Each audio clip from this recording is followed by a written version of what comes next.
perkenalkan saya Bastian. Saya di sini akan menekan dalam pengertian sumber energi terbarukan. Energi terbarukan adalah energi yang berasal dari sumber daya alam yang dapat diperbarui secara terus-menerus dan tidak akan habis dalam waktu singkat. Energi ini dapat dimanfaatkan kembali secara bebas dan menjadi alternatif menggantikan energi fosil. Contohnya adalah energi matahari, air, angin, panas bumi, dan bioenergi. Dampak penggunaan energi fosil adalah penggunaan energi yang tak terbarukan seperti minyak bumi dan batu bara menyebabkan pertama, peningkatan emisi gas rumah kaca, yang kedua, polusi udara, yang ketiga, pemanasan global. Menurut data Our World in Data, sekitar 87% emisi gas rumah kaca global berasal dari produksi energi tak terbarukan. Karena itu, penggunaan energi terbarukan sangat penting untuk mengurangi ketergantungan bahan bakar fosil dan menjaga lingkungan. Jenis-jenis energi terbarukan. Yang pertama, energi surya. Berasal dari sinar matahari yang diserap oleh panel surya lalu diubah menjadi energi listrik. Cara kerjanya yaitu yang pertama, panel surya menyerap cahaya matahari. Yang kedua, energi diubah menjadi listrik. Dan yang ketiga, inverter menyalurkan listrik untuk kebutuhan rumah atau instansi. Yang kedua, angin memanfaatkan pergerakan udara untuk memutar turbin angin yang terhubung dengan generator listrik. Cara kerjanya yang pertama adalah angin memutar baling-baling turbin, yang kedua turbin menggerakkan, dan yang ketiga generator menghasilkan energi listrik. Jenis sumber energi terbarukan yang ketiga adalah energi air. Memanfaatkan aliran air deras untuk pemutaran turbin air. Putaran tersebut menghasilkan energi kinetik, kemudian diubah generator menjadi energi listrik.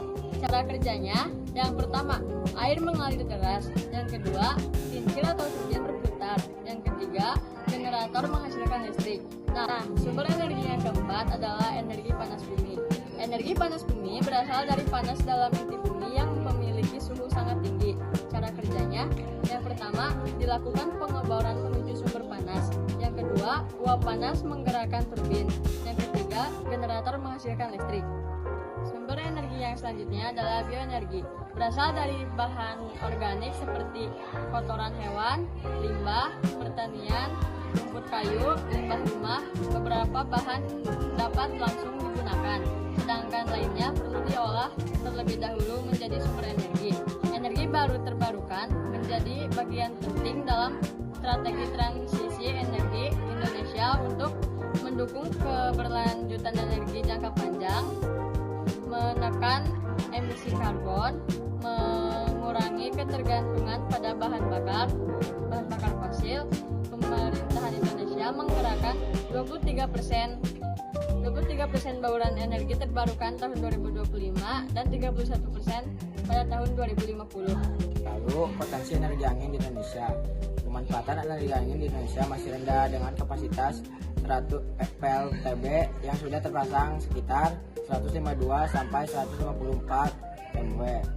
Menurut Kementerian SDM, Indonesia memiliki potensi energi angin sebesar sekitar 154,6 GW, terdiri dari 60,4 GW angin darat onshore dan 94,2 GW angin laut offshore. Wilayah dengan potensi terbesar yaitu Maluku, Papua, Nusa Tenggara, Sulawesi Tengah, Pantai Selatan Jawa. Wilayah itu memiliki kecepatan angin yang cocok untuk pengembangan PLTB, yaitu pembangkit listrik tenaga bayu. Nah, faktor penghambat pengembangan PLTB. Data tahun 2024 menunjukkan bahwa kapasitas PLTB baru sekitar 152 sampai 154 MW di Indonesia. Masih kurang dari 1% dari total potensial nasional. Pengembangan energi angin di Indonesia menghadapi beberapa hambatan. Yang ke-1, teknologi pemantauan angin yang masih kurang akurat. Yang kedua, regulasi masih belum konsisten. Yang ketiga, biaya investasi awal tinggi. Dan yang terakhir, infrastruktur listrik yang terbatas. Nah, sekarang kita bahas apa sih angin itu? Jadi, angin adalah udara yang bergerak dari tempat yang tekanan udaranya tinggi ke tempat yang tekanan udaranya rendah. Karena perbedaan rotasi matahari, pemanasan bumi, ataupun perbedaan suhu. Singkatnya atau simpelnya, jadi matahari itu menghangatkan permukaan bumi, sehingga udara yang ada di permukaan itu akan menjadi hangat, lalu naik ke atas. Nah, di atas itu mereka akan diam sehingga meninggalkan ruang kosong di bawahnya.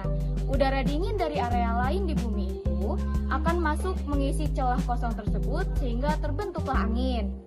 Nah, prinsip kerja PLTB atau pembangkit listrik tenaga bayu adalah yang pertama, angin menggerakkan baling-baling kincir. Yang kedua, baling-baling akan berputar. Yang ketiga, baling-baling tersebut akan mengirimkan energi atau sinyal ke generator. Lalu yang keempat, generator akan mengubah sinyal aliran tersebut menjadi energi listrik yang bisa digunakan. Lalu yang terakhir, energi listrik tersebut akan disalurkan ke rumah atau ke suatu bangunan. Nah, komponen-komponen dari PLTB adalah yang pertama, menara baling-baling.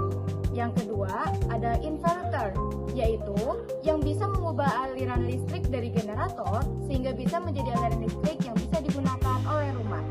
Yang ketiga, ada generator yang mengubah energi baling-baling menjadi energi listrik. Lalu ada turbin angin, baterai untuk cadangan energi, dan ada kontrol pengisian otomatis. Sehingga kita tidak perlu terjun langsung untuk melihat aliran tersebut. Teknologi modern dalam pengembangan PLTB. Sekarang, PLTB tidak hanya memakai turbin biasa, tetapi juga menggunakan teknologi modern untuk pengembangannya, seperti Artificial Intelligence alias AI untuk memprediksi pola angin dan cuaca di masa depan. Lalu, LIDAR mengatur posisi turbin untuk menghasilkan energi listrik yang efektif, juga SODAR mengukur arah dan kecepatan angin. Cara kerjanya, yang pertama, sensor membaca kondisi angin. Yang kedua, data dikirim ke komputer AI. Yang ketiga, AI menganalisis pola angin. Yang keempat, turbin diarahkan ke posisi terbaik. Yang kelima, listrik yang dihasilkan menjadi lebih banyak dan efisien. Manfaat yang pertama, meningkatkan ketahanan energi daerah, menyediakan energi bersih, dan mengurangi ketergantungan pada listrik energi fosil. Lalu mendukung sektor pertanian dan pariwisata, dan yang terakhir membuka peluang ekonomi dan lapangan kerja.